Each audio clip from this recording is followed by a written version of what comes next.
I became an atheist at a very young age, living in Israel, and most of my family was perished in the Holocaust. I was very logical, very scientific.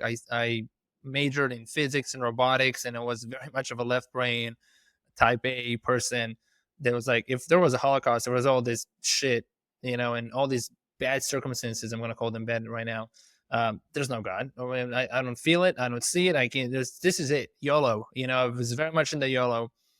And then I moved to the States, when I was 21, and slowly I became agnostic. I was like, and I actually smoked cannabis for the first time in my 20s. And like, I had kind of a psychedelic experience. I think those are psychedelics, especially now with the GMO that has gone on. But the psychedelic experience the first time, and I realized like, holy shit, like I've been stuck in like this narrow mindedness, and I became agnostic. And when I went to do ayahuasca, I on the third ceremony, the last ceremony, everybody's done celebrating, they're done doing this. I had a pretty tough time. I come to just expand my horizon, see what it's like before my daughter was going to be born, and I heard about it from Abby Marcus almost 3 years prior. So I was looking for that safe and like good experience, and everything lined up. So it happened.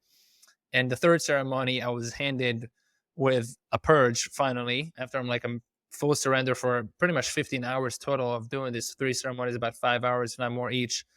And I'm purging, and nothing comes up from my life, but I start seeing visions of ancestral trauma, and I feel like the ancestral trauma that is inside me, inside my DNA, inside my body. And I'm going through still the toughest time that I've went through in my life, and I've had similar things on psilocybin since. And the ancestral trauma that I'm working through, and I feel like chosen to do and welcoming to do, as hard as it is, to heal generations and to help awaken and transmute the pain. And I felt God. I saw, it's not exactly like seeing with eyes open. You see a lot of things with eyes closed, with a sleep mask in those plant medicine journeys. But I saw and felt God. And since then also I just had a conversation with a friend right before our podcast. It's within me the truth that everything is consciousness and everything is God, including the Holocaust, including being abused, including the abuser. It's all that duality to me, is that oneness. People can think that I'm bypassing some things, and I have felt a good amount of things in my body, and of like the lower levels of consciousness, of the deep pains of this experience. But I do think it's for the sake of experience. We're here for the sake of experience, here as in the dualistic, we're looking at one another, and there are many more creatures and such. It's all of the same organism. It's all of creation. It became very clear to me over time. And then I got the confirmations by working with different teachers, masters, reading all kinds of high consciousness texts and such. I just got the confirmation later on. But the truth is within me that everything is part of creation. Where else did it come from? And to me, that creation, and I'm looking forward to doing this. I talked to Philip, who talked about retreats that he and crew are hosting in Costa Rica, Bufo. This is the one thing that I've been pretty scared of. And when I say I, is my identity. I call this the egoic identity, my Yoni Havana identity, the one that protects me from pain, and the one that God created, knows that it's going to be dissolved, resolved, however you want to call it, as the merging into the allness, the oneness is going to happen at that time. And I'm excited about it, and my ego is scared at the same time.